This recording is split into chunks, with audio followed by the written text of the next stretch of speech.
sit his soggy ass down and why the ref ain't kick him out a long time ago. I thought that both Beth and Edge looked great in the match. Beth looked stronger than ever. She could hang with Rhea. They were going back and forth.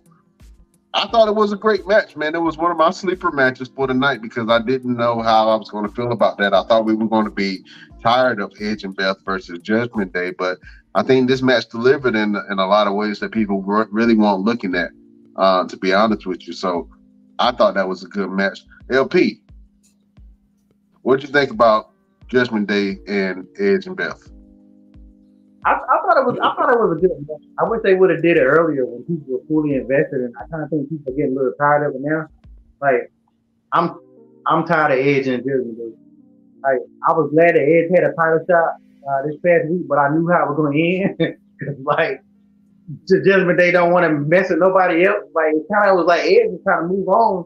So that would have changed Judgment Day to start some beef with somebody else. But I'm looking at the roster, and I'm like, who would they really start a beef with? But, like, that's why I like they fell in when it comes to these storylines, because now they don't got who to go to next. Finn Balor talking about it just getting started. Dude, it's been started. We over. Please stop.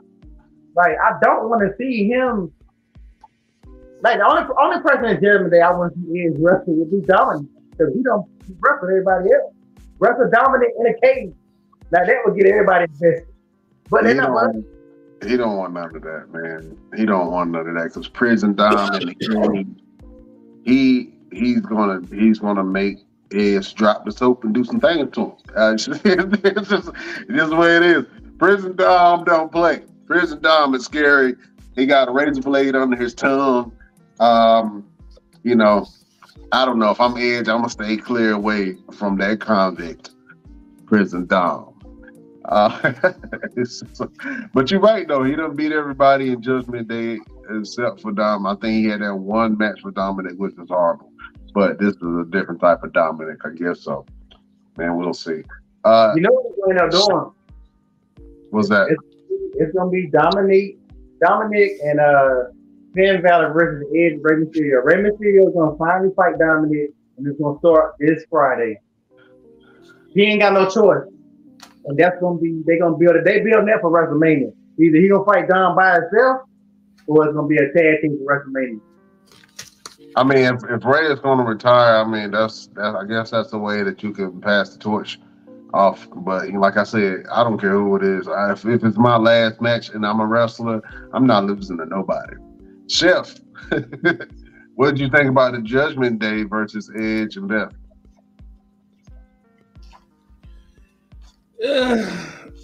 It was predictable.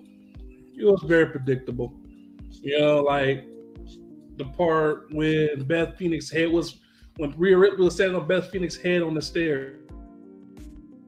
I knew she was going to miss. You can see that coming. You know, it was just a very predictable, long and out, boring match with Dominic running around acting like he's a beast. No. Yeah, man. I mean, I liked the match. I thought the match was pretty decent, man, for a mixed tag team match. I think there was some really good spots in there. Both Rhea and Beth did power bombs to their male counterparts in the ring. I thought that was great. You know, a great spot that they did together.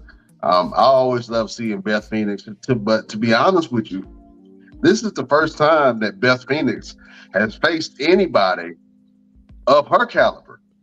Anybody besides Rhea Ripley. If you guys remember, when Beth Phoenix was wrestling, everybody looked like Carmella. Everybody looked like Liv Morgan without the skill. They all were like Barbie doll model type chicks. And Beth Phoenix was in there destroying everyone. Beth Phoenix was the second coming to China in a lot of ways. Who was that big black chick that was back then? Wasn't Beth Phoenix? She wrestled a couple matches, then she was gone. How big and how black? Are we talking about? She was big and black. She was big and black. Awesome Kong, not Awesome. Awesome Kong. Was she ever in WWE? Yeah, she was. Yeah. She got pregnant. She got pregnant or something, and then they stopped. I saw a story or something about it. Awesome Kong, she came in. I think I saw her for 2 shows, and then after that, I didn't see her anymore. And the next time she had popped up was on Impact, and then I saw her on the Netflix show Glow, and she played Welfare Queen on the show Glow. If you go back on Netflix and watch, it's all a show about all women's wrestling back in the 80s. And she played this character called Welfare Queen. And then after that, she went back to some of her former characters and wrestled a little bit. But Awesome Kong, they dropped the ball on Awesome Kong, man. They could have really did some things with her, man. Because after me seeing her on Glow, I'm like, man, she was so much more dynamic than what they gave her. But back in those days, they didn't really give women a lot of opportunities to shine and show their personality and who they were. They were more interested in the puppies. You know what I'm saying? Yeah, she got pregnant and they got rid of her because of that. That's messed up too. But either way, they do not shine a great light on big women. I hate that WWE doesn't do that. I look at Doudrop, and even though Piper Niven went back to her original name, which is Piper Niven, I think that she really should have just embraced the whole Doudrop character like she did before, instead of trying to change it to a heel character, because she had babyface vibes, and it was a small period of time where Doudrop got pushed to the top of the card, and she had a championship match. The fans were behind her. The little girls were getting them behind her. They were buying her merchandise. She had shirts. She looked like she the only one that really had some merch that was doing something other than you know what I'm saying? And Bianca.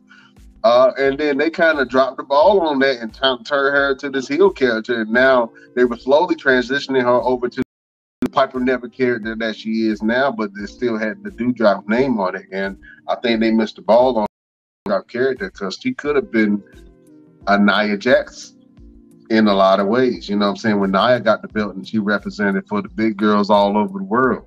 You know what I'm saying?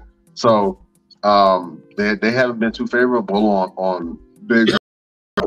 That's why they've never really pushed a Tamina Snuka. You know what I'm saying? To be honest with you, they've never been pretty. She came in, she was pretty and all that. She was managing the Usos. She could wrestle. She came from a family, a dynasty. They never put the belt on Tamina, other than the tag team belts. And she was smaller too when she first got there. Yeah, she was smaller. She was a lot smaller. Yes, she was, man. So, while we did to the Elimination Chamber women's match, man, we had Asuka, Carmella, Liv Morgan, Natalya, Nikki Cross, and Raquel Rodriguez. Man, that was a hell of a match the women put on. I thought that was great, and like we spoke about it before, the last two contenders in that match were Carmella and Asuka. And I kind of knew that Asuka was off, with Carmella kind of scared me a little bit. She had one or two little seconds when she hit that super kick on Asuka. I was like, please say it ain't over.